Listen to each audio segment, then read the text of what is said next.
येणाऱ्या काळात आपल्याकडून पाठपुरावा केला जावा आणि मंडप पद्धतीच्या बागांना सुद्धा प्लास्टिकचं अनुदान कव्हर मिळावं व त्याचबरोबर भाऊसाहेब पुणकर फळबाग योजनेमध्ये द्राक्ष व बेदाण्याचा समावेश केला जावा अशी मागणी सर्व द्राक्ष उत्पादक शेतकऱ्यांच्या वतीने आपल्या समोर ठेवतोय।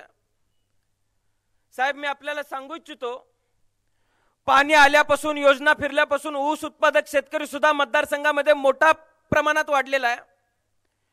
मी कवठेमंकाळची बाजारपेठ बघतोय, गेल्या 3-4 वर्ष जसा दुष्काळ पडतो तसा दुष्काळ या बाजारपेठांमध्ये पडलेला आहे। द्राक्ष बागा फुलवले जातात, पिकवली जातात, पण ते विकण्याची माध्यमं नाहीत।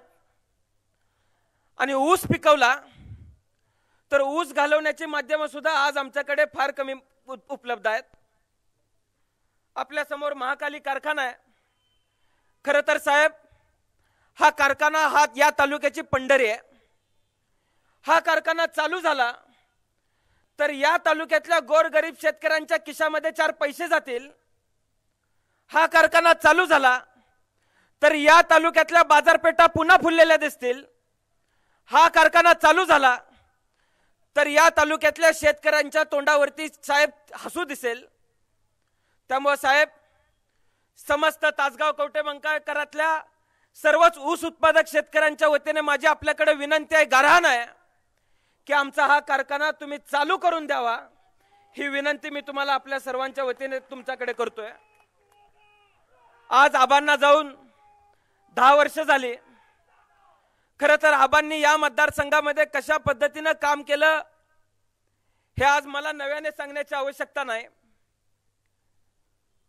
आबांनंतरचा काळ आम्ही आठवतो, कधी कधी तो काळ पुन्हा एकदा डोळ्यासमोर उभा राहिला तर साहेब अंगावरती काटा मारतो।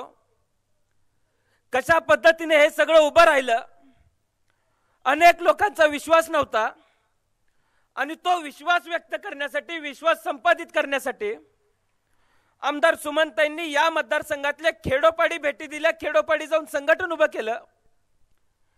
माझ्या आईला मी कष्ट करताना बघितलेला आहे, रात्रीचा दिवस करताना बघितलेला आहे आणि सुरेश भाऊंना असेल किंवा तात्यांना असेल मला मार्गदर्शन करताना बघितलेलं आहे। तालुक्यातले अनेक मार्गदर्शक असतील, आबांचे अनेक जुने लोक असतील, ती साहेब मार्गदर्शक बनून आमच्या समोर उभी राहिली।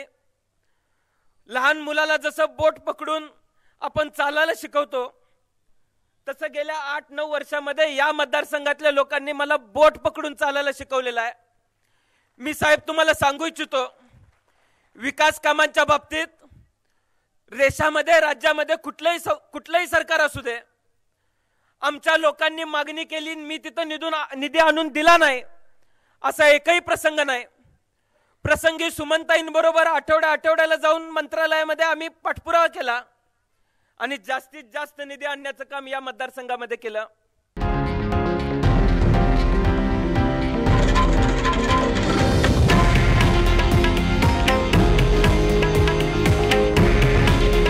हे आहे देशातील नंबर 1 न्यूज नेटवर्क आणि आपण पाहत आहात TV9 मराठी। काळजी तुमची, हित महाराष्ट्राचं।